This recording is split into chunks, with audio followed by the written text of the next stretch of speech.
Hola, buenas tardes. ¿Ahí me escuchan? Hola, profe, buenas tardes. Sí, se Ahí escucha. estamos. Bueno, ahí me conecté por el teléfono. Profe, Sí. no sé si ya le avisaron, pero hay compañeros que no van a poder conectarse porque se cortó la luz en la biblioteca.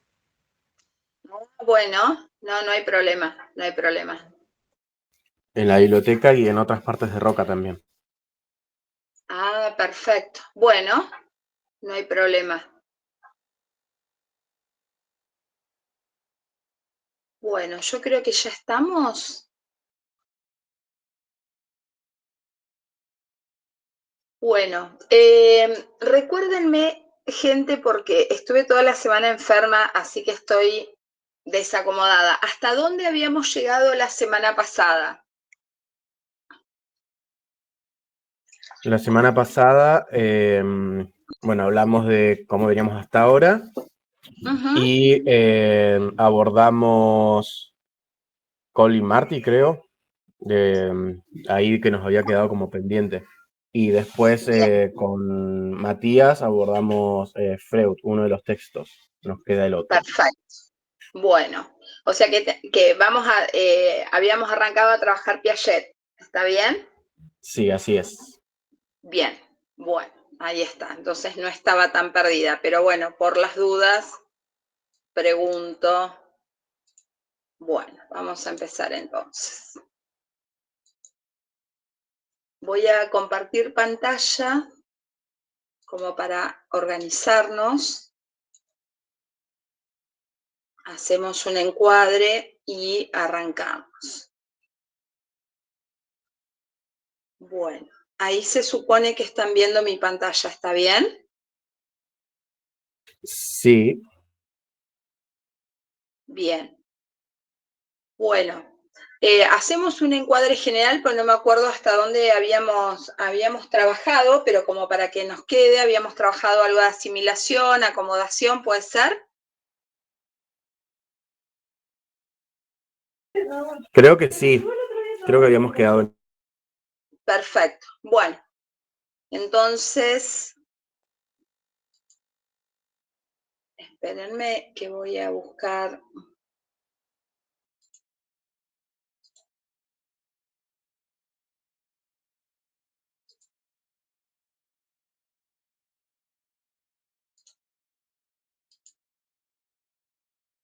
Ahí está. Bueno, entonces, nosotros habíamos arrancado la semana pasada trabajando un poco la teoría psicogenética y cuál es el planteo que hace Piaget respecto a esta teoría. Creo que habíamos trabajado porque esa llamaba psicogenética, habíamos planteado que es el psico porque pertenece al campo de la psicología y es genética porque plantea una teoría de la génesis del desarrollo de la inteligencia. Para plantear esta génesis, se plantea Piaget como pregunta organizadora, cómo se pasa de un estado de menor complejidad a uno de mayor complejidad. Para poder hablar de este proceso, él plantea algunos conceptos claves, digamos, ¿no? Uno de los conceptos tiene que ver con el de interacción, que lo tengo por acá, que habíamos estado creo que conversando sobre esto. Ustedes díganme hasta dónde habíamos llegado, así no repito demasiado, y si no lo volvemos a explicar, no hay ningún problema. Decíamos entonces que Piaget plantea a un sujeto que establece ciertas interacciones con los objetos y que esas interacciones las produce a partir de esquemas previos y de condiciones cognitivas previas. Por eso él habla de que en todo el proceso de desarrollo van a haber tres tipos de inteligencia. Una inteligencia práctica que va a estar vinculada al sensorio motor, una inteligencia representativa que va a tener que ver con el preoperatorio y una inteligencia operatoria que va a tener que ver con las operaciones concretas y las operaciones formales. Cada uno de estos tipos de inteligencia tiene algunas particularidades que ahora los vamos a ver en detalle. Decíamos entonces que para que este sujeto se pusiera en relación con el objeto, Piaget explica que el modo en el cual se pone los procesos por los cuales se va desarrollando esa interacción tiene que ver con funciones invariantes. Y habíamos dicho que esas funciones son del orden de lo psicológico y que no varían de sujeto a sujeto. Por eso la palabra invariante. Dentro de esas funciones invariantes hablábamos de la asimilación, que tiene que ver con este desequilibrio que se produce cuando el sujeto reconoce que hay algo del objeto que desconoce. La acomodación, que es el proceso por el cual va buscando algún punto de relación con esquemas previos y de no ser así genera esquemas de conocimiento nuevo. Y la adaptación como último proceso que está vinculado a la equilibración, que tiene que ver con la modificación en profundidad de los esquemas y de recuperar algo del equilibrio que se perdió en la asimilación. ¿Sí? Bien, hasta ahí. ¿Alguna pregunta? ¿Algo para retomar? ¿Algo para profundizar? ¿Cómo estamos hasta ahí?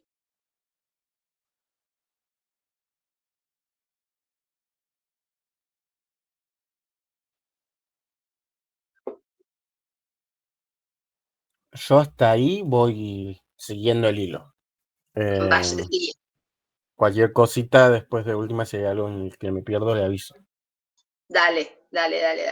Bueno, entonces, Piaget va a decir que este pasaje, decíamos, se va a organizar en estadios. ¿Qué es un estadio? La palabra estadio tiene que ver, el origen es de estados, ¿sí? Y esos estados van a tener niveles de complejidad mayorantes, va a decir Piaget, va a iniciar con el nacimiento y con los reflejos, que es con los elementos que nace el niño, y eso se va a ir transformando y cada vez se va complejizando más. En el esquema que ustedes tienen en pantalla, tienen de alguna manera graficado cómo es este pasaje de menor complejidad a mayor complejidad, cuál es el punto de inicio, que es el nacimiento, y en relación al desarrollo de la inteligencia, el estadio más complejo sería el operatorio formal, en el cual estaríamos la mayoría de nosotros, ¿sí? El pasaje por cada uno de estos estadios, va a decir Piaget, se da en un nivel discúlpenme un segundito, que me están arreglando la computadora en forma remota porque tengo un problema con la otra compu. Les decía entonces que cada uno de los estadios incluye un tiempo cronológico, que es un tiempo cronológico más o menos estable, pero que no es taxativo. ¿Qué quiero decir con esto? Que yo diga que un periodo termina a los 2 años no necesariamente es así, porque entre un estadio y el otro hay un tiempo de transición. Ahora voy a explicar un poquito más esto, pero sí que el orden de los estadios siempre van a ser tal cual los plantea Piaget. Iniciamos con el sensorio motor y estaríamos transitando en forma más permanente el operatorio formal. Cada uno de estos estadios tiene identidad propia. ¿Por qué tiene identidad propia? Porque da cuenta de un tipo de inteligencia en particular. Y esa inteligencia en particular que está vinculada a ese estadio hace que las posibilidades de pensamiento y de interacción con los objetos sea particular. Cada uno de los estadios va a tener como logros o va a ir dando pie al estadio posterior. Por lo tanto, va a decir Piaget, es que cada una de estas estructuras se va a ir transformando y en esa transformación va a incluir lo anterior. ¿Qué quiero decir con esto? Que no son etapas que, a modo en el sentido de lo evolutivo, ¿sí? Que por el paso del tiempo se va a pasar en etapas, sino que Piaget nos plantea que el cambio de etapas, de estadios, implica, por un lado, cambios en el desarrollo, pero por otro lado, va a haber cambios en el tipo de objetos con los cuales nos vamos a poder vincular. Díganme si voy bien, si no, vuelvo a explicar esto, ¿sí? Sí, profe, yo justo le iba a decir esto de los estadios, por ahí la definición que da en el texto no es muy clara, o al menos yo no la entendía, así que estaría bueno escucharlo con sus palabras, Bien. que las diferencias entre estos estadios y cuál es el objeto con el que se relaciona en cada etapa. Bien, bien. La segunda parte de tu pregunta lo vamos a ir viendo a medida que vayamos viendo cada uno de los estadios, ¿sí? Digo, para no abrumarlos con tanta información. El estadio tiene que ver con un tiempo que es cognitivo, que da cuenta, la teoría da cuenta de un sujeto psicológico, es decir, que hay un sujeto real que va a transitar por estos estadios, pero que lo descriptivo general da cuenta de un sujeto epistémico. ¿Qué quiere decir esto? Que cuando yo le entro a la teoría, solo pensado de apropiarme de los conceptos de la teoría, del sujeto que yo voy a hablar, es de un sujeto teórico. Piaget lo va a llamar epistémico.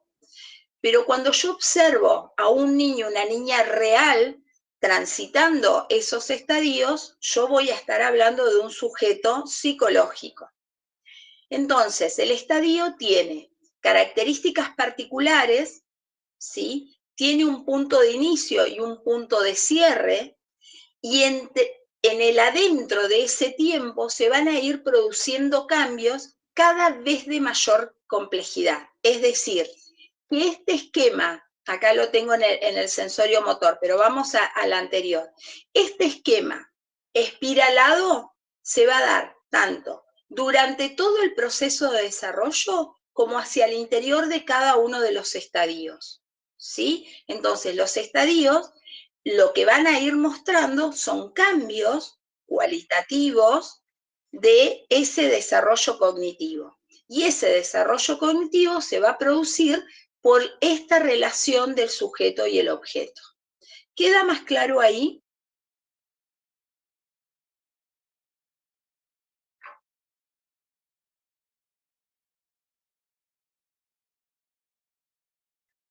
¿Quedó mejor ahí, chicos? Sí, Ustedes profe, díganme, sí.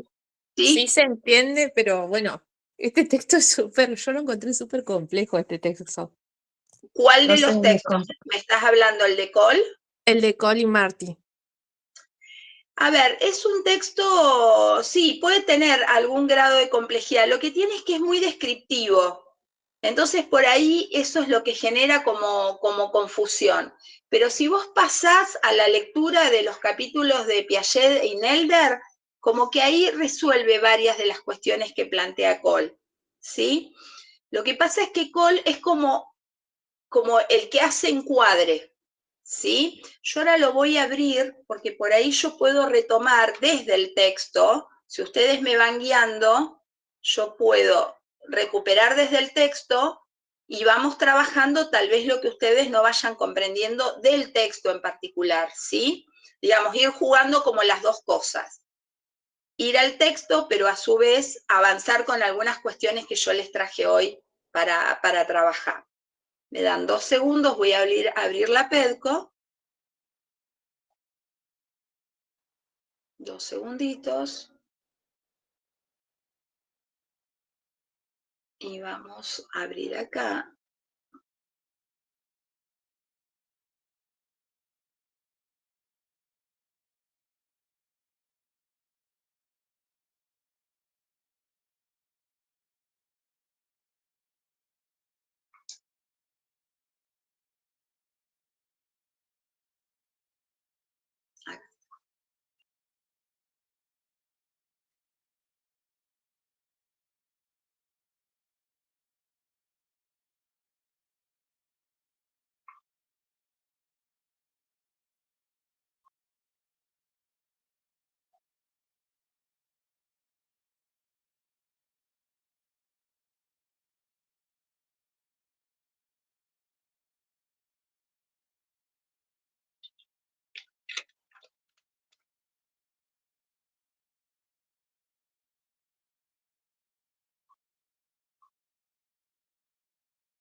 Bien.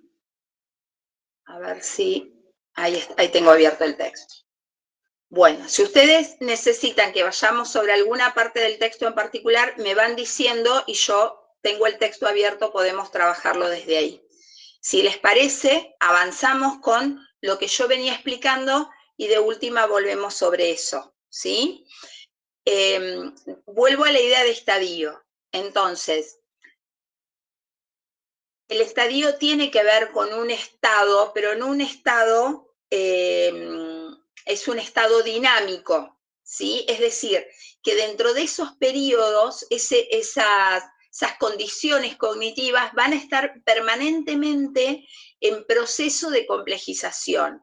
Siempre, como para que ustedes tengan claridad en esto, cualquiera de los estadios o cualquiera de las situaciones que nosotros querramos analizar desde la teoría psicogenética, tenemos que hacer pie en este esquema, ¿sí? Este sistema de interacción entre el sujeto y el objeto, ¿está? Siempre tenemos que volver ahí para que esto tenga sentido. Vamos a empezar a trabajar con el preoperatorio, tal vez ahí, perdón, con el sensorio motor. Tal vez ahí empezamos como a ordenar todos esos conceptos que nos plantea el texto de manera tan descriptiva. Lo primero que vamos a decir que el periodo sensorio-motor está atravesado o está sostenido por la inteligencia práctica. ¿A qué refiere la inteligencia práctica? Va a decir Piaget que esta inteligencia es la transformación que va a ir haciendo el sujeto desde los reflejos, que es lo que tiene de manera natural, ¿sí? Cuando hablamos de reflejos, Piaget distingue varios reflejos, ¿sí? Donde nosotros vamos a hacer más pie es en el reflejo de succión y en el reflejo de prensión, ¿sí? Nosotros cuando trabajamos Chokler, estuvimos trabajando el reflejo tónico del cuello cuando hablábamos de la seguridad postural, ¿sí? Y también trabajamos implícitamente el reflejo de Moro.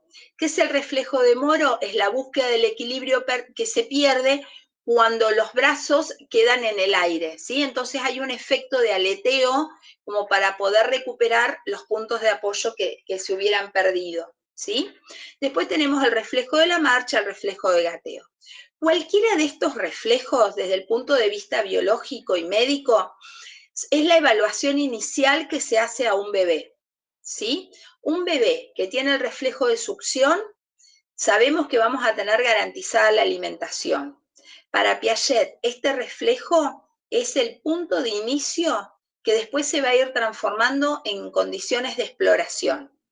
En psicoanálisis, que es lo que ustedes estuvieron trabajando con Matías, el reflejo de succión va a estar vinculada a la etapa oral y va a decir que la zona erógena de la boca va a ser la primera zona del cuerpo en el cual el niño va a sentir placer, por lo tanto va a haber un efecto de búsqueda del ejercicio de la succión por placer. Para Piaget, el reflejo de succión no está vinculado con el placer, sino que está vinculado con las posibilidades de exploración.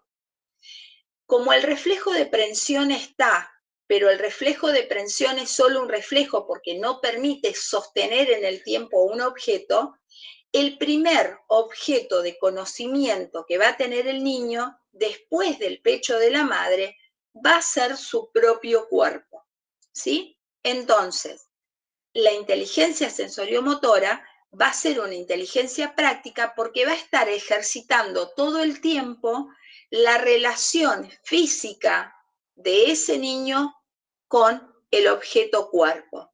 Recién sobre finales del sensorio motor van a aparecer objetos por fuera del cuerpo, ¿sí?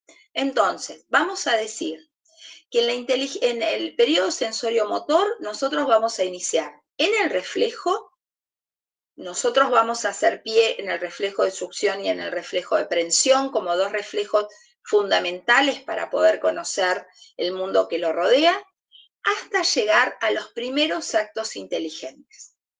Para que haya actos inteligentes, yo necesito tener intencionalidad, ¿sí? Planificación.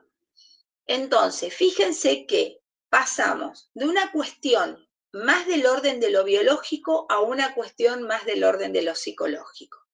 En el medio de ese periodo de 2 años, yo voy a tener algunos hechos o momentos importantes. El texto que ustedes tienen para leer habla de subestadíos.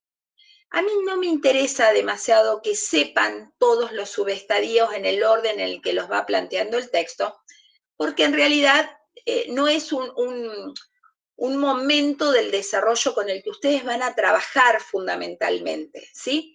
Pero sí me interesa que ustedes sepan que para pasar del reflejo a los primeros actos inteligentes, el niño tiene que ir apropiándose primero de la relación con su propio cuerpo, ¿sí? Entonces vamos a hablar de una reacción circular primaria, en la cual vamos a decir es una reacción porque es una conducta espontánea, es circular porque va a tender a repetirse y es primaria porque el objeto con el cual va a interactuar es su propio cuerpo.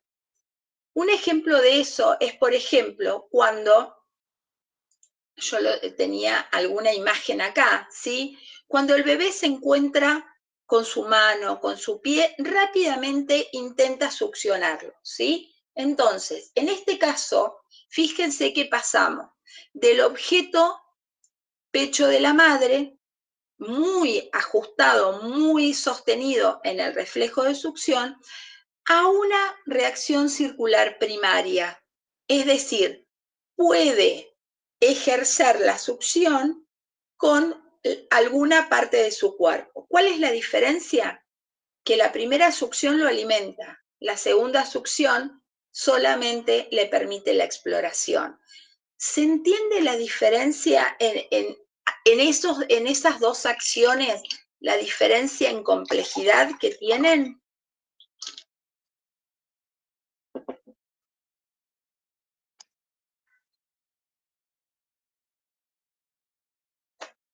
¿Podría Bueno, repetir Juan, esa diferencia? sí, por supuesto. Lo que digo es, en el primer ejercicio del reflejo de succión, ese reflejo de succión va a estar sostenido por la necesidad de alimentarse. Mientras que en la reacción circular primaria, el ejercicio de la succión es explorar una parte de su cuerpo, que puede ser la mano, que puede ser el nudillo, que puede ser un dedo, o en este caso, los dedos de los pies, ¿sí? Entonces, la diferencia está en que la succión inicialmente está vinculada a la alimentación, pero luego la succión es una acción exploratoria que le va a permitir ir recreando, mejorando o generando nuevos esquemas de conocimiento. Porque la experiencia del pecho de la madre a la experiencia del dedo de su pie tienen cualitativamente una diferencia importante. ¿Queda más claro ahí, Víctor? Sí, profe. Bien. Entonces, va a decir Piaget, hay 3 tipos de reacciones circulares. La primaria, que es la que vimos recién, la secundaria, que es también espontánea y tiende a la repetición, pero ahí hay una interacción con un objeto externo a su cuerpo. En este caso yo les puse acá una imagen que tiene que ver con un sonajero que por casualidad puede agarrarlo y tiende rápidamente a llevárselo a la boca, ¿sí? Entonces, a eso nosotros le vamos a llamar una reacción circular secundaria. ¿Por qué? Porque ya el objeto de conocimiento no es el cuerpo, sino que es un objeto por fuera, algo que tiene que ver con el ambiente. Y en la otra imagen también es un móvil, con la diferencia que él, con los movimientos de las piernitas y de los brazos, lo que hace es que se produzcan movimientos o efectos en un objeto. En este caso, este móvil produce movimiento y tiene, no sé si ustedes lo alcanzan a ver porque es muy chiquitito, pero este objeto tiene un arito transparente que tiene unas pelotitas y hace ruido, ¿sí? Entonces, el movimiento casual de su cuerpo hace que ese objeto tenga algún efecto. Entonces, el bebé va a intentar repetir esto, ¿sí? Para obtener más o menos el mismo objeto en ese objeto. el mismo efecto en el objeto. Entonces, esto tiene que ver con 3 reacciones circulares que se van a dar con esta secuencia primaria, secundaria, terciaria, en diferentes momentos durante el desarrollo de los primeros 2 años. El otro elemento importante que va a aparecer en el sensorio motor se va a llamar organizador de esquemas. Un organizador de esquemas es cuando el niño se enfrenta a una situación que tiene que resolver y que va a ir buscando diferentes alternativas para resolverlo, ¿sí? Parece que no puse ninguna imagen. Espérenme un cachito, no puse ninguna imagen. Estuve lenta ahí hoy.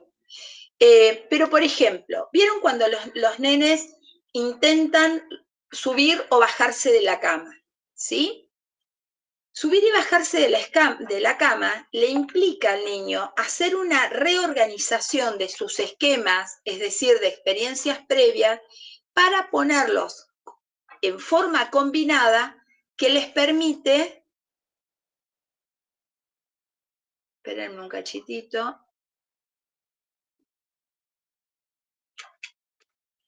le permite entonces al niño, coordinando esos esquemas, poder hacer esa acción.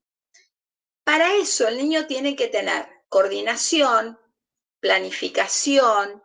Entonces nosotros cuando vemos esa coordinación de esquemas, esos intentos que inicialmente son más vinculados al ensayo y al error, vamos a decir, hay una coordinación de esquemas, por lo tanto, estamos tendiendo a tener actos inteligentes. Yo les dije que para que haya un acto inteligente, yo necesito que haya intencionalidad y planificación. El ejemplo de subir o bajar de la cama tiene mucho de ese trabajo de coordinación y de planificación, ¿sí? Entonces, vuelvo al esquema anterior.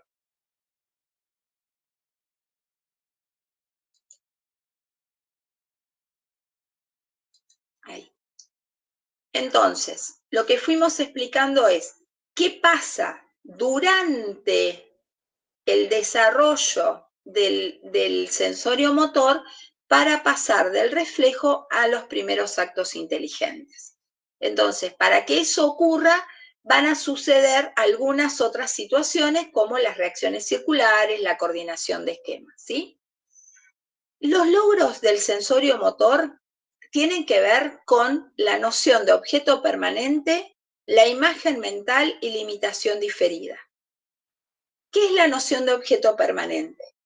Es la capacidad que va logrando el niño a finales del sensorio motor, aproximadamente a los 2 años, en el cual el niño se da cuenta que los objetos existen, están, más allá de que él pueda tener contacto o no con esos objetos, ¿sí? Esto es muy importante. ¿Por qué? Porque nosotros vamos a ver que cuando lleguemos, por ejemplo, a las operaciones concretas, esta noción de objeto permanente que se logra en el sensorio motor nos va a permitir después una operación muy importante que es la de conservación, ¿sí? Yo lo que estoy haciendo es planteárselos para adelante, ¿sí? Entonces, vuelvo con la idea de noción de objeto permanente. Es el logro de entender, de comprender que un objeto no depende de él para existir, ¿sí? Sino que el objeto en sí mismo existe y con el que puede interactuar aun cuando no lo tenga ahí enfrente. Lo otro es la imagen mental. La imagen mental tiene que ver con el registro que le queda de las experiencias que va teniendo con los objetos, ¿sí? Entonces, como no puede guardarse en su cabeza la situación tal cual es, lo que queda registrado es una imagen. Y esa imagen es lo que después nos va a permitir en el preoperatorio, por ejemplo, dibujar.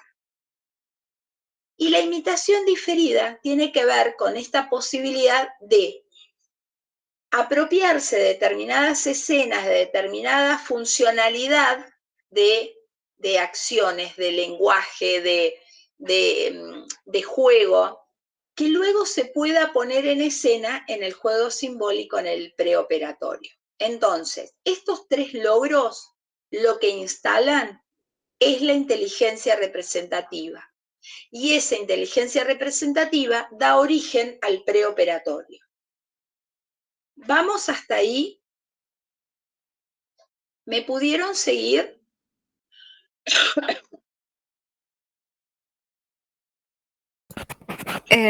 Profe, ¿podría repetir Sí. los 3 logros que llevan a la inteligencia representativa? Sí. Noción de objeto permanente, que tiene que ver con la posibilidad de reconocer que un objeto existe más allá de que el sujeto lo vea o tenga contacto con el objeto, ¿sí? Entonces, la permanencia del objeto es entender que los objetos no dependen del sujeto, sino que existen en sí mismos, ¿sí? Bien, ¿y los Por otros serían? la imagen mental, que tiene que ver con imágenes que se van construyendo a partir de la experiencia o con objetos o con otras personas o con situaciones, que yo les decía, esa imagen mental es lo que después va a plasmar en un dibujo, ¿sí? Y la imitación diferida está vinculada con las experiencias que va teniendo, que son experiencias más dinámicas, que le permite la repetición de ciertas secuencias de movimientos, ¿sí? Y eso le va a permitir después construir escenas de juego simbólico. Entonces, esos 3 logros da la pauta de que se está produciendo un cambio cualitativo en el tipo de inteligencia, dejando de ser una inteligencia práctica que implica la ejercitación, que implica la repetición, para pasar a una inteligencia representativa. ¿Quedó más claro ahí? Sí, otra consulta. ¿En qué Sí. estadio se van dando estos logros? Esos logros es al final, es en el sensorio motor. ¿Sí? Bien. Entonces, el sensorio motor va a tener el cierre del sensorio motor para que dé lugar al preoperatorio cuando estos 3 logros hayan podido ser adquiridos por el niño, ¿sí? Quería ver si les podía mostrar, si me deja.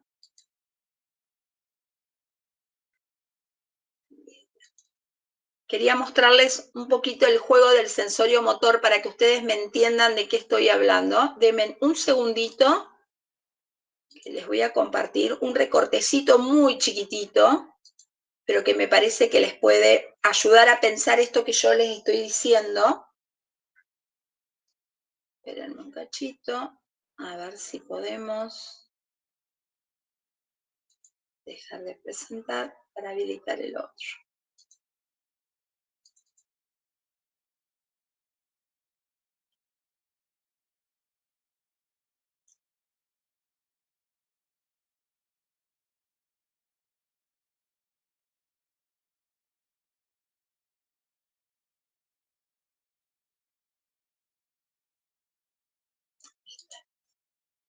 Les voy a mostrar, es un video muy cortito, no tiene sonido, por lo tanto no se preocupen, no es que no ande el sonido. Ahí se los voy a compartir para que lo veamos.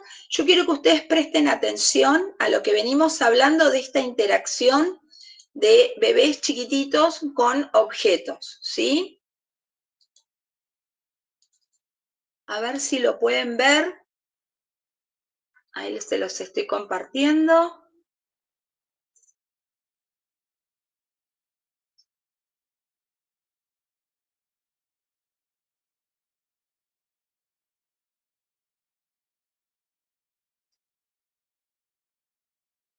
Ahí está.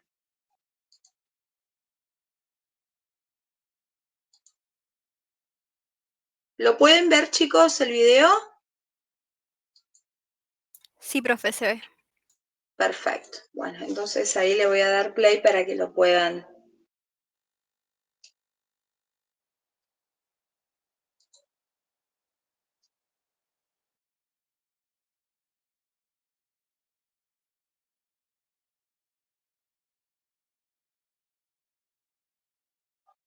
Ay, qué lento que se ve.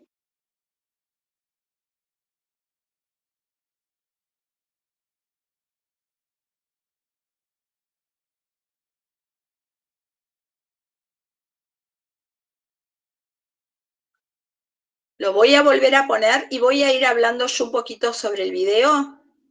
Fíjense ahí el reflejo de prensión, cómo permite agarrar voy a poner un poquito atrás. ¿Cómo le permite a este bebé agarrar el aro y poder generar movimientos? Esas son acciones, ¿sí? Entonces, ahí nosotros decimos, ha ido transformando ese reflejo de prensión en la posibilidad de apropiarse del objeto y hacer algo con el objeto. Fíjense los movimientos que produce, que lo voy a poner otra vez al principio. Eso que nosotros estamos observando ahí es una reacción circular terciaria, ¿sí? Lo que hace es ver qué efectos puede producir en el objeto. Ahí, lo que nosotros estamos observando, en esa escena en particular, lo que estamos observando es imitación, ¿sí? Hace lo mismo que le propone el docente. Ahí aparece también la imitación, ¿sí? Intenta, de alguna manera, poder hacer lo mismo que está haciendo el docente. ¿Se entiende, chicos, a qué me refiero yo cuando digo lo que es una reacción circular, lo que es la interacción con el objeto? ¿Lo pueden ver?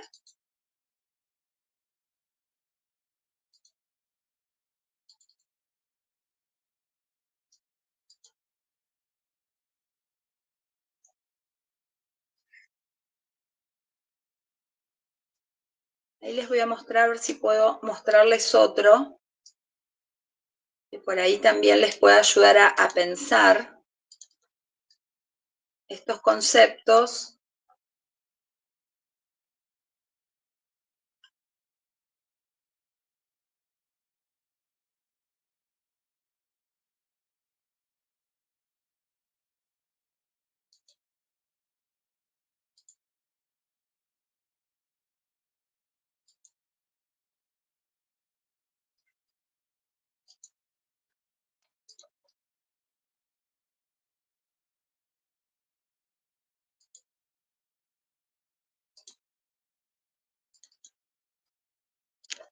Observen en este que les voy a compartir ahora.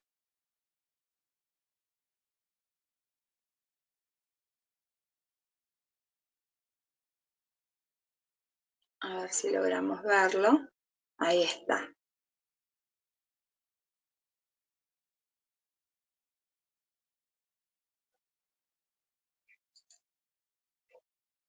¿Ven esta escena de este bebé que está sosteniendo ese juguete? ¿Sí? Espontáneamente logra tomar a ese juguete y interactúa con el objeto. Ahí tenemos una reacción circular terciaria. Y acá tenemos lo que veníamos hablando acerca de la imitación, ¿sí? El juego de la manito, que es un juego bastante clásico, ¿sí? Es un juego de crianza que también tiene que ver con la imitación. Todas esas experiencias que el niño va teniendo, va generando esquemas de conocimiento. Y esos esquemas de conocimiento son los que se van a poner en juego para que después nosotros podamos pensar cómo se coordinan esos esquemas y cómo logramos construir actos inteligentes. ¿Se va entendiendo entonces a qué nos referimos cuando hablamos de estas tres nociones? ¿Queda más claro ahí, chicos?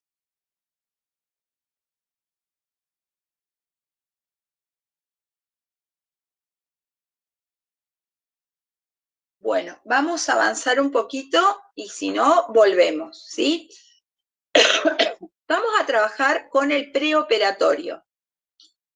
El periodo preoperatorio, una vez que tuvimos esos logros y que dijimos se instalan la inteligencia representativa, se empieza a desarrollar el periodo preoperatorio. En algunas primeras traducciones que se hacían de Piaget, se suponía que el preoperatorio era preparatorio para el operatorio concreto. En realidad, volviendo a los escritos de Piaget, ahí se dan cuenta que en realidad el preoperatorio es uno de los periodos más importantes porque tiene identidad propia y además permite el desarrollo de algunas cuestiones que son sumamente importantes en relación a las condiciones cognitivas con las que cuenta el niño en ese momento, ¿sí? Entonces, voy a compartir la pantalla para que ustedes me puedan seguir un poquito lo que yo voy explicando. Profe, una consulta. ¿El Sí. preoperatorio es lo mismo que el estadio de inteligencia representativa? La inteligencia representativa es lo que va a sostener al preoperatorio, ¿sí? Es el tipo de inteligencia con el cual se va a desarrollar el preoperatorio, del cual nosotros hablamos aproximadamente entre los 2 años y los 6, 7 años, ¿sí? O sea, tenemos un periodo de tiempo largo en el cual esa inteligencia representativa le va a permitir al niño interactuar con una diversidad de objetos que va a hacer que pueda dibujar, pueda jugar y pueda hacer uso del lenguaje, ¿sí? Entonces, esos tres logros del sensorio motor es lo que le va a permitir al niño poder, a través de esa inteligencia representativa, realizar estas otras acciones y, por lo tanto, se abre un abanico sumamente interesante en las posibilidades de interacción con muchos objetos, ¿sí? Esta inteligencia representativa del preoperatorio tiene 3 características. Esa inteligencia es centrada, es decir, que puede ver las características del objeto uno por vez, es decir, que si ve el color no ve la forma, si ve la forma no ve el tamaño, si ve el tamaño no ve el color, y así sucesivamente. Es decir, que del objeto que tiene enfrente para poder interactuar, solo reconoce algunas de las características, algunas de las condiciones. Eso es a lo que le vamos a llamar inteligencia centrada. Esa inteligencia representativa es irreversible. ¿Qué quiere decir? No puede producir cambios mientras se está dando la situación, sino que necesita siempre volver al punto de inicio, reorganizar el proceso, el juego, lo que estuviera haciendo y después continuarlo, ¿sí? A eso le vamos a llamar irreversibilidad. Y la otra característica es que esta inteligencia es egocéntrica. Quiere decir que lo único que ese niño reconoce es su propio punto de vista. ¿A qué me refiero yo que solo le interesa su punto de vista? Que la relación que establece con los objetos es a partir de sus esquemas, pero no tiene todavía las condiciones para poder incorporar las ideas o los esquemas que puedan ofrecerle otros, ¿sí? Por ejemplo, cuando empiezan a aprender a vestirse solos, ¿sí? Uno va acompañando y le va diciendo, bueno, ahora tenés que ponerte el pantalón, bueno, ahora te toca tal cosa, y ellos te dicen, yo solito. Y el orden que a veces se dan para vestirse no es tal vez el orden lógico de un adulto. Entonces, en este tipo de acciones nosotros podemos observar que su inteligencia es egocéntrica. Para él vestirse tiene una determinada secuencia y no le interesa si la secuencia coincide con la que nosotros estamos proponiendo o no. A él lo que le va a interesar es vestirse. ¿Se entiende lo que estoy diciendo? Sí, profe. ¿Sí? Bien. Entonces, esta inteligencia representativa en este periodo del preoperatorio se va a manifestar en 3 acciones de las cuales nosotros ya venimos hablando, ustedes ya vienen leyendo, y espérenme un segundito, chicos.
Ahí estamos. Bueno, entonces, volviendo a la idea.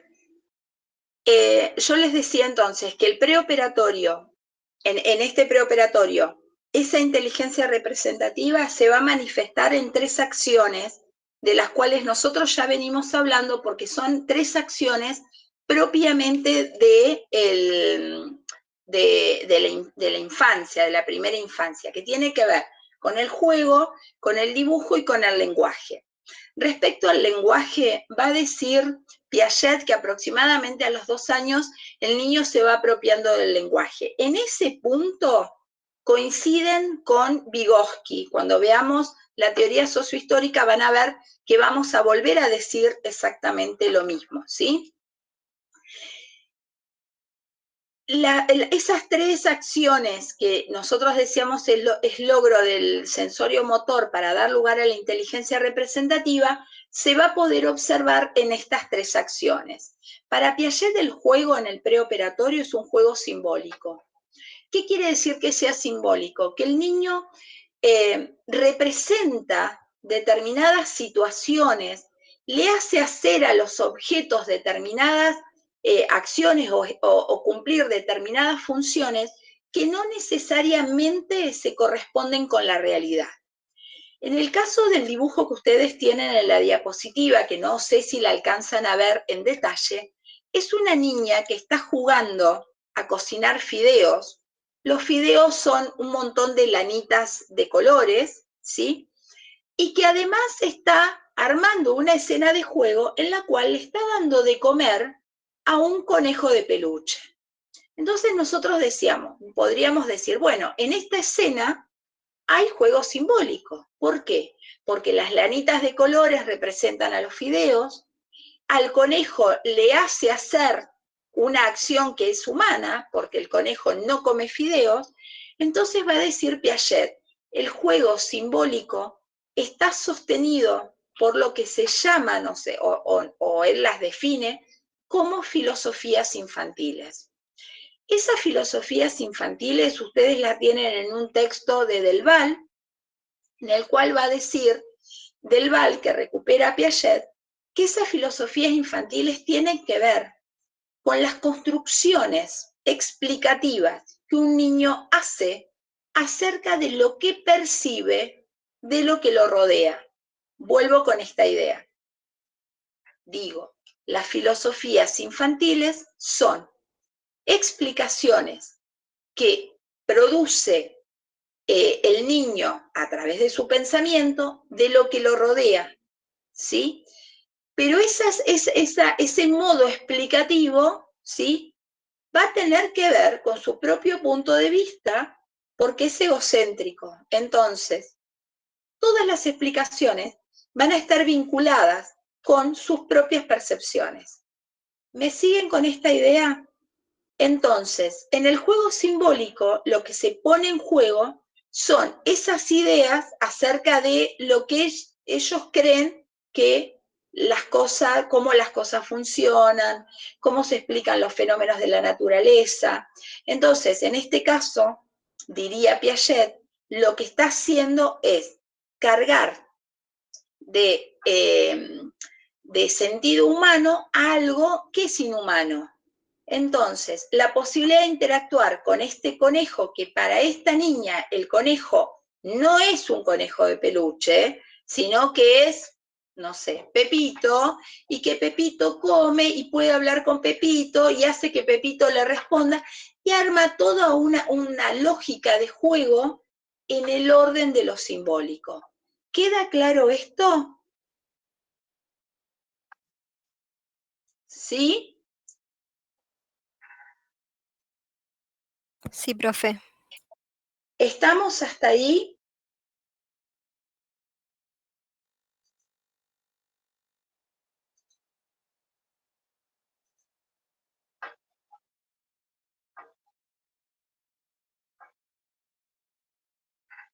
Espérenme un segundito.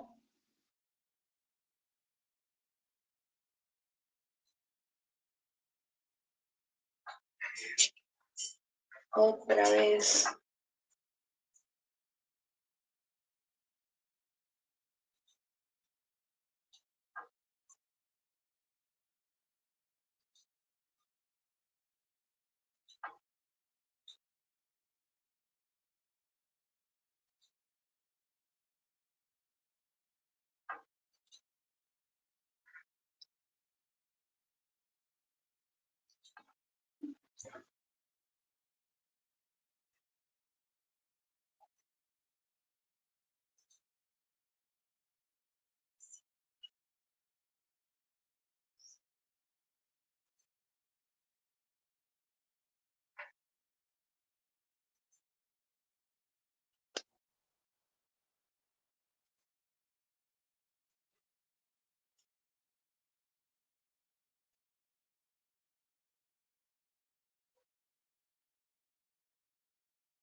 Ahí está.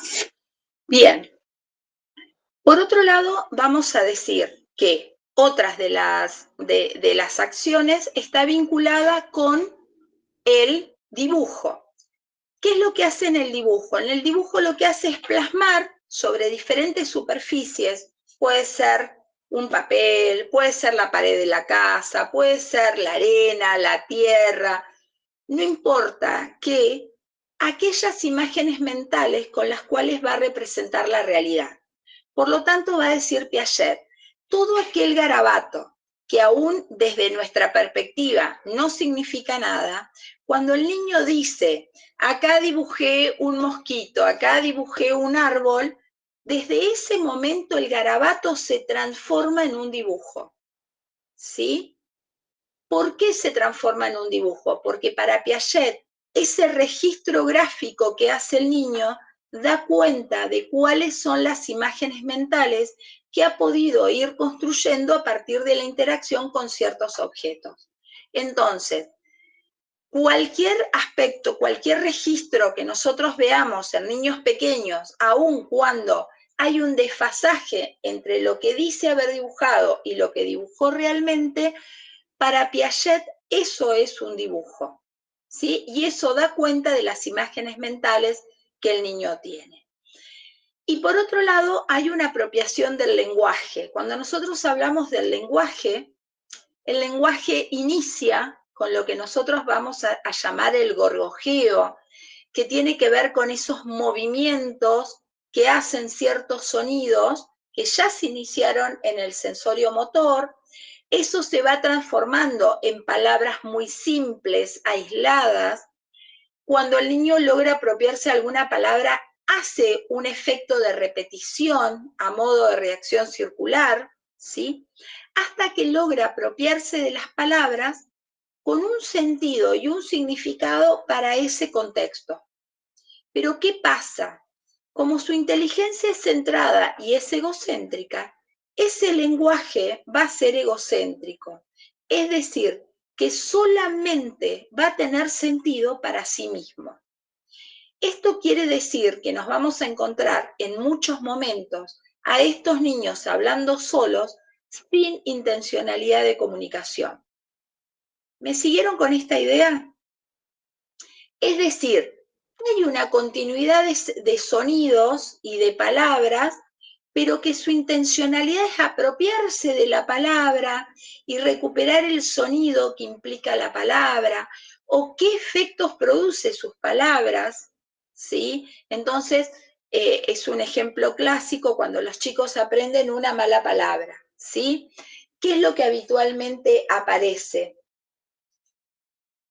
como mala palabra? Entonces la repite. Y vos decís, bueno, ojo porque esta palabra la va a decir en cualquier contexto y va a ser un problema. Pero el niño no repite la palabra por el sentido que tiene la palabra, sino por los efectos que produce esa palabra en otros, ¿sí? Entonces, un adulto que escucha esas palabras y hace algún gesto, entonces la repetición va en ese sentido. Por eso va a decir que el lenguaje es egocéntrico. Entonces, digo, esto no quiere decir que los niños entre 2 y 6 años no se comunican, no estoy diciendo eso, sino que vamos a tener una preponderancia de un lenguaje que va a ser más un lenguaje para sí mismo que para establecer comunicaciones y grandes diálogos. A veces nos encontramos con niños que conviven con los dos formatos de lenguaje. Un lenguaje más para sí mismo, por ejemplo, cuando está jugando, cuando está armando algo, y por otro lado, un lenguaje más comunicacional que por un momento, sí, hay un momento clave en el desarrollo que tiene que ver con la pregunta del por qué, ¿sí? Entonces, ¿y por qué tal cosa? Y vos le das una respuesta y te vuelve a preguntar, ¿y por qué? Y en realidad ahí va a decir Piaget, estos niños no les interesa tanto la respuesta, sino que frente a la pregunta haya alguien que responda. Entonces la misma pregunta va a pasar por diferentes personas y no es que hace un trabajo analítico de todas las posibles respuestas que se encontró para ver cuál se acerca más a la propia o cuál le parece. No, ese trabajo cognitivo no lo puede hacer. ¿Por qué no lo puede hacer? Porque tiene un pensamiento centrado. Y como tiene un pensamiento centrado, no puede traer el pensamiento de otro, la palabra de otro, la idea de otro para ponerla a pensar junto con la propia. ¿Se entiende esto, chicos? ¿Me están pudiendo seguir con esto que yo estoy planteando? Sí, profe. ¿Sí? Bien. Vamos a ver si puedo mostrarles. Espérenme un poquito que yo les había preparado un videíto. Espero poderlo pasar. A ver si se los puedo compartir. Es un videíto de juego simbólico. A ver si puedo. y si no, se los voy a compartir después.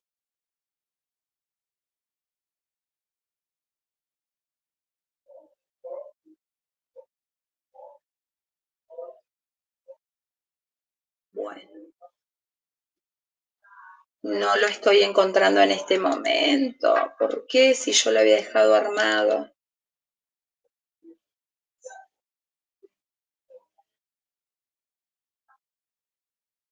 Bueno, no quiero perder demasiado tiempo porque quiero avanzar, pero tengo un video que les voy a compartir para que ustedes después lo miren y puedan ver esto que yo les estoy planteando acerca del juego simbólico. Les voy a compartir ahora un cuadrito que tiene que ver con juego, para que ustedes vayan haciendo registros y vayan viendo también cómo es la secuencia del juego en Piaget. A ver si lo pueden ver. Ahí estamos. Esto es un esquema muy, muy sencillo de cómo es el desarrollo del juego según Piaget. Él plantea entonces en el estadio sensorio-motor un juego más funcional, en el preoperacional un juego simbólico y en el estadio de las operaciones, del pensamiento operacional, el juego de reglas. Pero va a decir que en el preoperatorio y en las operaciones concretas va a haber una convivencia con lo que él va a llamar juego de construcción. Los juegos de construcción son sumamente interesantes en el proceso porque lo que va haciendo el niño es ir poniendo en acción algunas ideas y algunas hipótesis acerca de la distancia que hay entre la idea que tiene en su pensamiento a partir de sus imágenes mentales, sus experiencias de imitación y lo que concretamente puede hacer con los materiales que tiene.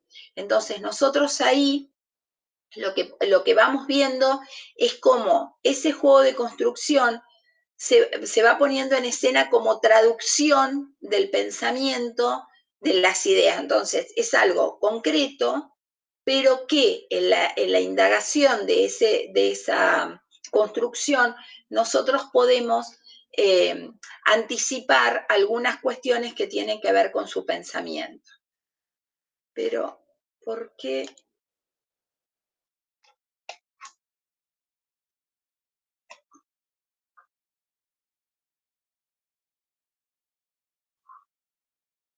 A ver si puedo. Quería mostrarles, porque esto que yo estoy diciendo, a veces, cuando no lo podemos ver, resulta complicado.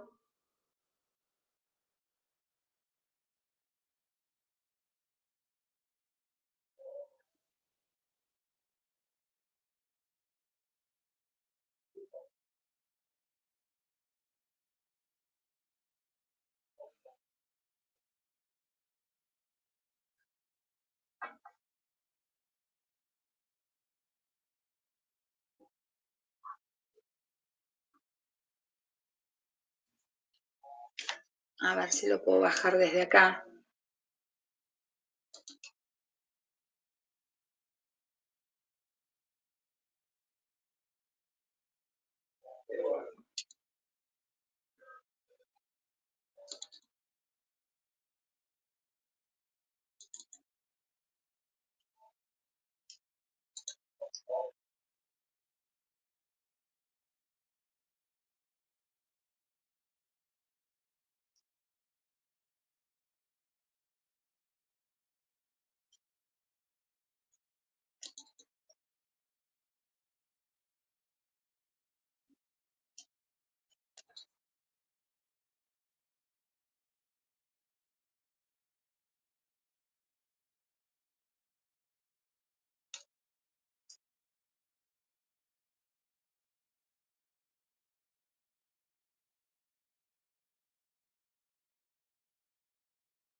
No. Bueno, si logro abrirlo en un ratito se los muestro, pero no me deja abrirlo. Bien, entonces, hasta acá. ¿Alguna pregunta, alguna duda? ¿Podemos avanzar un poquito más?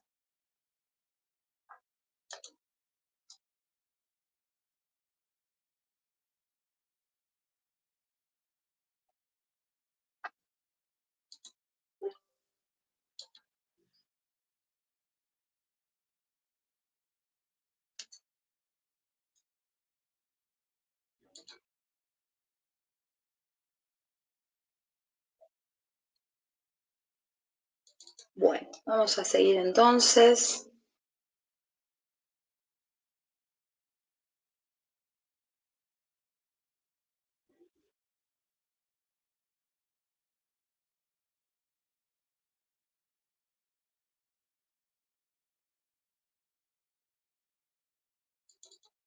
Vamos a seguir con las operaciones concretas. Vamos a trabajar con eso y después volvemos si hace falta con algunos de los conceptos que trabajamos, pero como para que hoy se lleven el trabajo con todos los estadios, ¿sí?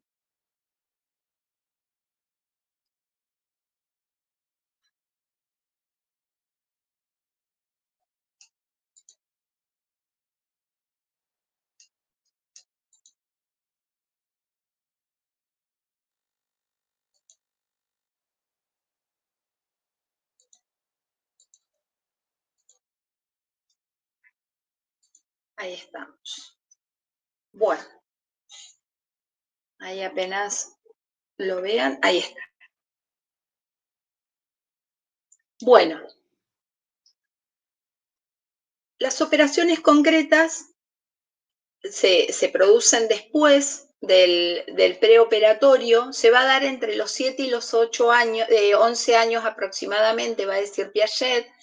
Nosotros eso lo vincularíamos, el preoperatorio con el nivel inicial, operaciones concretas con el nivel primario. No necesariamente es así, hay un periodo de transición muy interesante entre el preoperatorio y operaciones concretas en primero y segundo grado. Nosotros nos encontramos con niños que tienen muchos rasgos todavía del preoperatorio y están en ese proceso de transición a las operaciones concretas. Va a decir Piaget entonces que las operaciones como proceso mental son acciones interiorizadas, reversibles y que se integran en estructuras de conjunto. Esto es la definición de operación mental. ¿Qué quiere decir que son acciones interiorizadas? Todo lo que vino sucediendo en el sensorio motor y en el preoperacional estuvo muy centrado en las acciones que produjeron aquellas interacciones con los objetos. ¿Qué quiero decir con esto? El protagonismo en algún punto lo tuvo el desafío que fue proponiendo los objetos con los cuales ese niño o esa niña se iban encontrando, porque partimos de que el primer objeto de conocimiento es el cuerpo y que progresivamente fue incorporando otros objetos, otras experiencias. Pero hablábamos de dibujo, hablamos de juego, hablamos de lenguaje, y todas esas acciones, va a decir Piaget, se van a interiorizar. ¿Qué quiere decir que se van a interiorizar? Van a transformar a la estructura y va a pasar a tener una inteligencia representativa a una inteligencia operatoria. Esa inteligencia operatoria lo que le va a permitir a este niño es ejercer acciones sobre el objeto. Pero para poder ejercer esas acciones sobre los objetos, antes lo tuvo que haber experimentado en el plano de lo lúdico, del lenguaje, ¿sí? Y que por otro lado va a decir, enriquecieron de tal modo los esquemas de conocimientos que le permite ahora al niño a poder pensar a los objetos desde otro lugar. Por lo tanto, vamos a decir entonces que las operaciones le permiten invertirse, cambiarse, y todo en el orden de lo mental. Es decir, puede resolver situaciones argumentando la toma de decisiones y las acciones que va produciendo sobre los objetos. Ya no se queda tanto en lo que ofrece el objeto, sino que le pide al objeto algunas otras acciones y lo transforma, ¿sí? Por eso vamos a decir que la inteligencia operatoria va a tener básicamente dos características. Va a ser descentrada, ¿sí? Es decir, va a poder mirar más de una característica del objeto a la vez, y por otro lado va a ser reversible, es decir, puede producir modificaciones en el proceso mientras lo va realizando, ¿sí? Estas operaciones, va a decir Piaget, las más importantes que nosotros vamos a encontrar es la noción de número, la seriación, la clasificación y la conservación.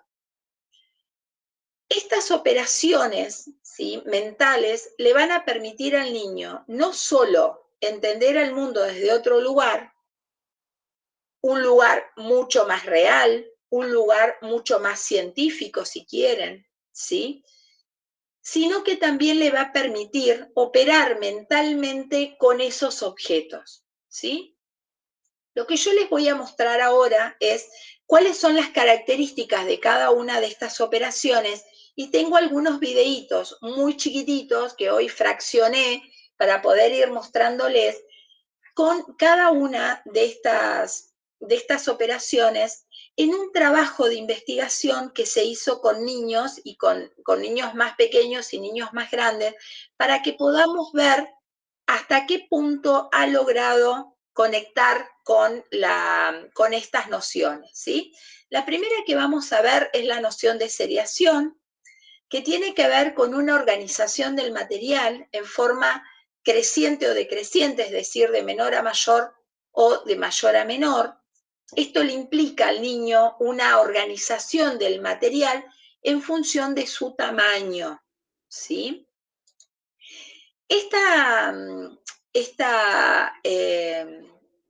Voy a avanzar un poquito más, así les muestro.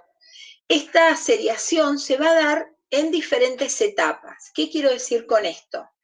Que al ser una noción, una operación tan compleja, lo que va a decir Piaget, hay algunas experiencias previas de estas nociones en los estadios anteriores, ¿sí?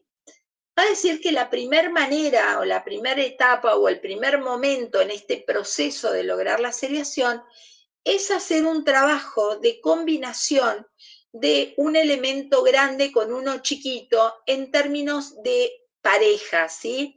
Es decir, que va haciendo un trabajo de comparación de tamaño, pero como en dos situaciones extremas, sin tener en cuenta una línea base o un parámetro común, ¿sí? Va a haber otra etapa en la cual estos niños van a ir pudiendo organizar esta seriación según el tamaño por ensayo y error. Quiere decir que va a trabajar comparativamente y va probablemente a resolver la serie, pero después de probar muchas veces y hacer diferentes combinatorias. Y hay una tercera etapa, que es la seriación en sí misma, que tiene que ver con la posibilidad de realizar una serie a simple vista y haciendo una comparación de tamaños con lo que puede observar, ¿sí? Yo les voy a mostrar ahora una experiencia en este sentido, ¿sí? Espérenme un segundito, que voy a abrir el video. Vamos a ver un video de seriación, ¿sí?, donde ustedes van a poder observar algunas de estas etapas de las que yo les estoy planteando. Lo que quiero decirles es que en este proceso de acercamiento al logro de la noción, lo que va a decir Piaget es que siempre las respuestas que se dan son respuestas lógicas, y que no se puede decir que una respuesta es errónea teniendo en cuenta que el lugar desde el cual logra responder es a través de la lógica en este proceso de adquisición de la operación. Esto nos indica también que el logro de cada una de estas operaciones tiene un proceso de menor complejidad a mayor complejidad, ¿sí? Ahí les voy a compartir el video. Tiene audio, espero que lo podamos escuchar porque es interesante.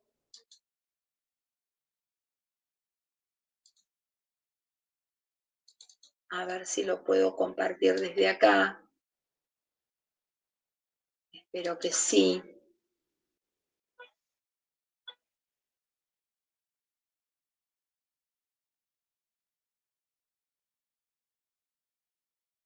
A ver si logramos que lo vean.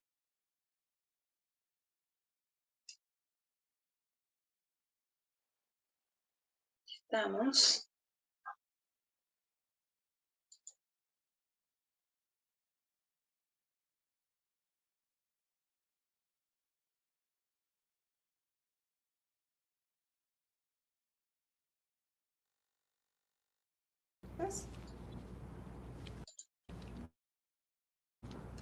Vamos a pedirle a Angélica.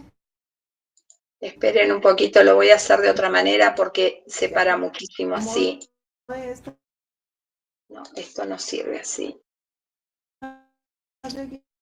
Esperen un segundito. No.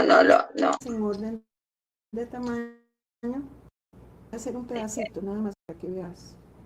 No, lo vamos a hacer de otra manera porque así, como estamos de horario, 5 minutitos.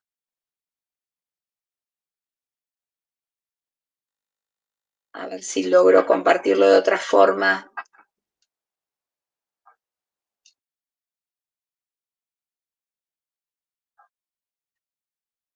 No hay problema, chicos, queda registrado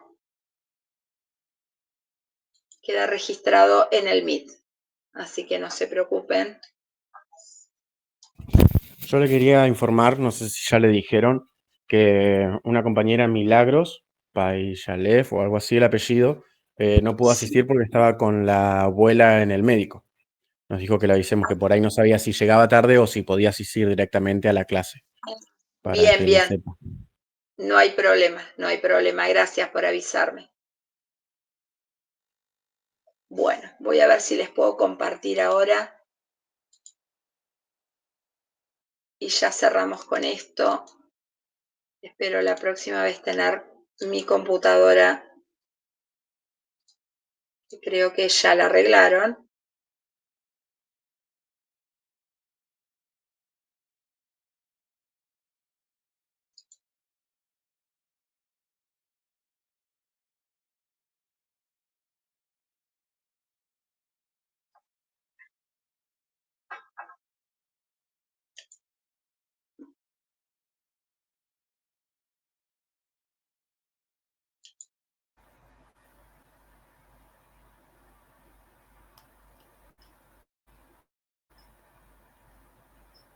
No están pudiendo escuchar el audio, ¿no?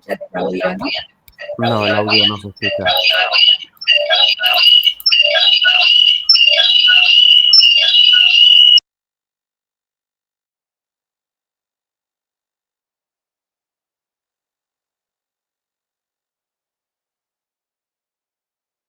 Les voy a ir explicando un poquito qué es lo que va pasando en el video.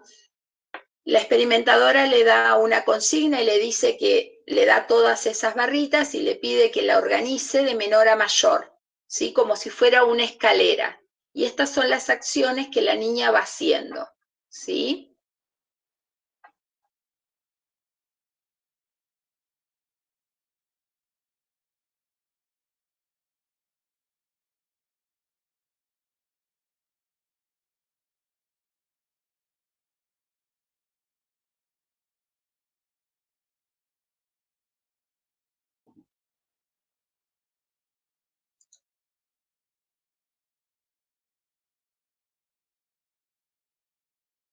Si ustedes observan ahí, ella va haciendo de mayor a menor, ¿sí? Va poniendo una tablita más larga, otra más corta, ¿sí? Pero no logra producir una escalera lógica de menor a mayor, ¿sí? Esto tiene que ver con una etapa previa a la seriación, que es la idea de lo más largo y lo más corto, pero no con una idea de una organización de la totalidad de las tablitas. Lo que le va a decir ahora la investigadora, después que ella termina de hacer esto, es si es posible que haga una escalera completa, ¿sí? Fíjense que la consigna de mayor a menor tiene el registro de cuáles son más largas y cuáles son más cortas, pero va organizando las de a pares. Una más larga, una más corta, una larga, más corta. ¿Está? Ahora le va a decir si es posible armar una única escalera de menor a mayor y ella le dice que sí.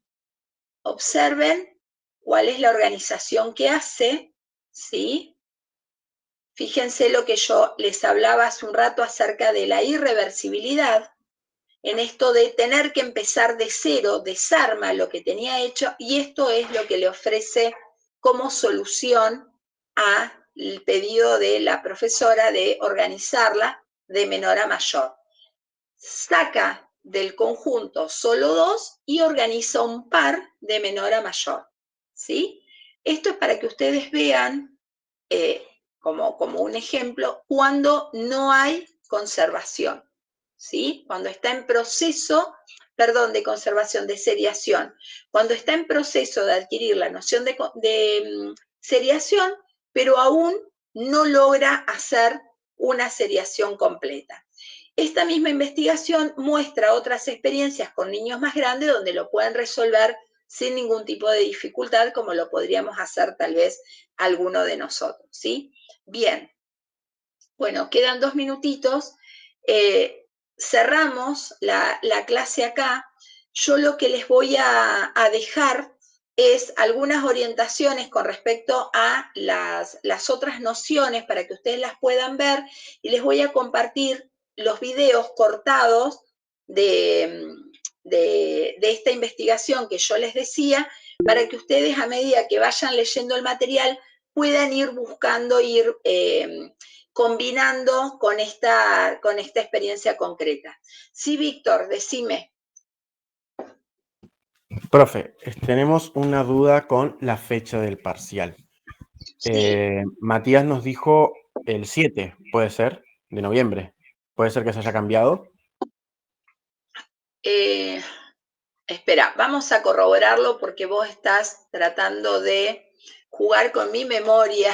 Mi Porque memoria. si debe ser así, saber si entra algo más de lo que nos había dicho en el parcial o no.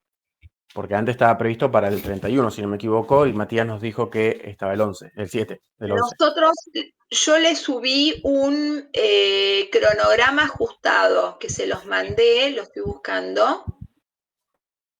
Se los mandé por Pedco, ¿eso lo recibieron?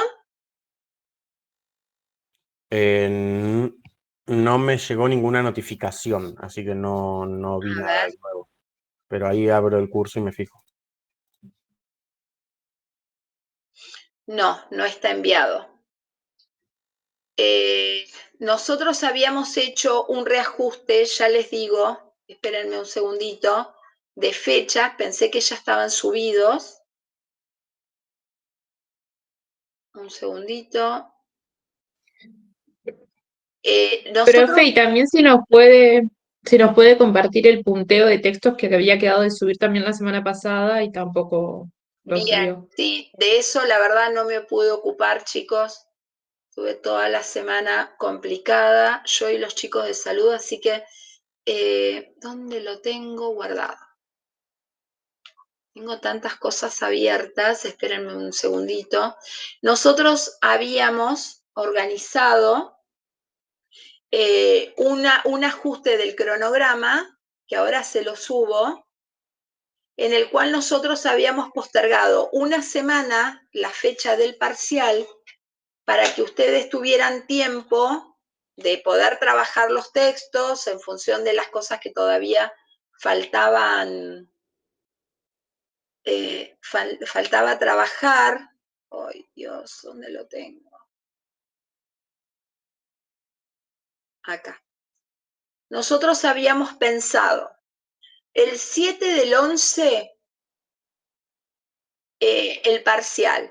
En el parcial entraría hasta psicoanálisis, ¿sí? Que es lo que ustedes están trabajando con Matías, que van a terminar de trabajar el lunes de la semana que viene. ¿Está?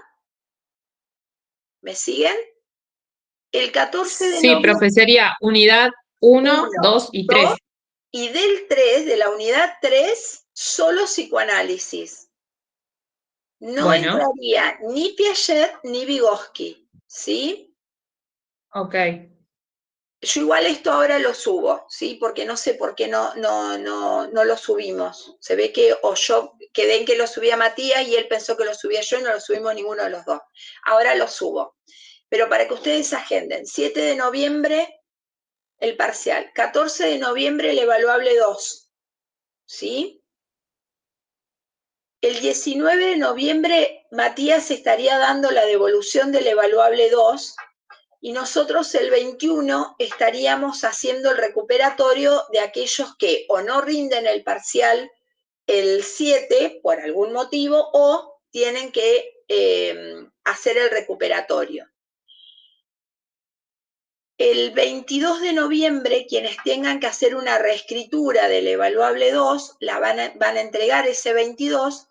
El 28 Matías devuelve y nosotros el 29 de noviembre estaríamos cerrando el cursado, ¿sí? Entonces, lo que más me interesa que ustedes agenden es el parcial el 7 de noviembre, donde vamos a evaluar módulo 1 y 2 y del módulo 3 solo psicoanálisis. ¿Estamos de acuerdo, chicos? Ya lo subo a esto, porque así... Profe, una consulta. ¿El horario de consulta con usted es el martes a las 10 de la mañana, como sale en PETCO? Exactamente, sí, los martes a las 10. Perfecto, gracias. Si yo hay algún martes que no pueda, porque tengo alguna reunión o tengo una mesa de examen, yo dejo avisado en PEDCO el cambio de horario para que ustedes lo manejen, ¿sí? Entonces, ahí ustedes pueden agendar, bueno, cuál es el otro día u horario, o acordamos, si hay alguien que supónganse a la mañana no puede, porque están trabajando, cualquier cosa, están cursando otra materia, me avisan y podemos coordinar otros horarios, ¿sí? No hay problema por eso. Yo tengo así como algún margen de horario para poder ofrecerles como posibilidad, ¿sí?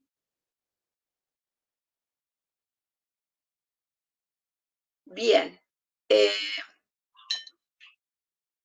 No sé si hay alguna otra pregunta.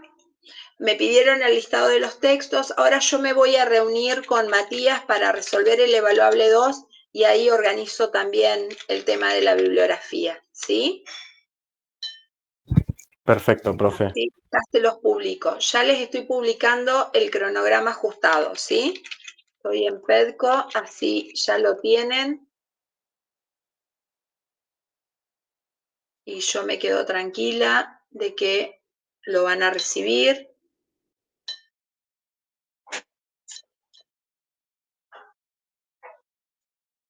Bien. ¿Algo más, chicos, que me esté olvidando? No, por mi parte no. Le quería consultar si se había mandado por mensaje acá en la reunión, porque unos profesores hicieron una clase paralela a esta cuando no corresponde el horario y vamos a hablar sobre un parcial.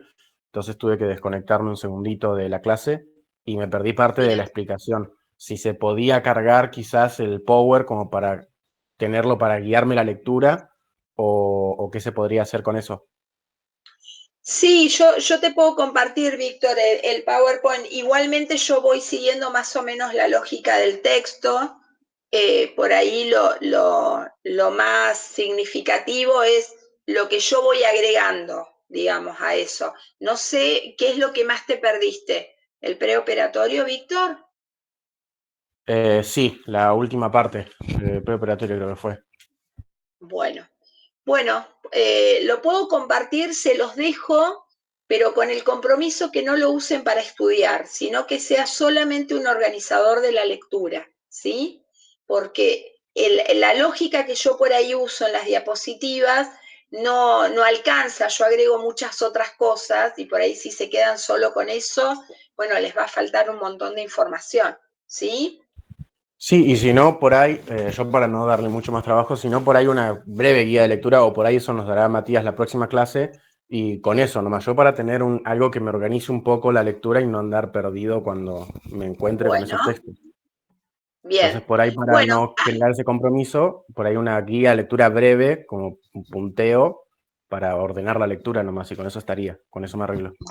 Bueno. Ahí lo veo con Matías entonces. Ahí lo vemos. ¿Sí? Profe, otra consulta. El jueves que viene, ¿el horario del teórico va a ser a las 2 o 2:30? Porque hoy Nosotros no sabíamos. veníamos haciéndolo 2:30 como para que les dé tiempo, los que se tienen que mover o algo. No tengo problema, podemos hacerlo a las 2 si ustedes quieren. ¿Prefieren a las 2 que nos juntemos? No, profe, 2:30 está bien, solo que, bueno, como que hoy no teníamos idea y estábamos de las 2 todos como ahí a la espera a ver qué había pasado. Pero si quedamos Yo 2:30 está bien. está bien, no les escribí porque era el horario que veníamos manejando, dije, bueno, lo di por entendido, discúlpenme, por ahí tendría que haberles publicado. Sí, Laura. El día del parcial, yo seguramente no sé si va a ser a las 2 o a las 2:30 va a comenzar, porque yo llego 2:15, imposible llegar horario.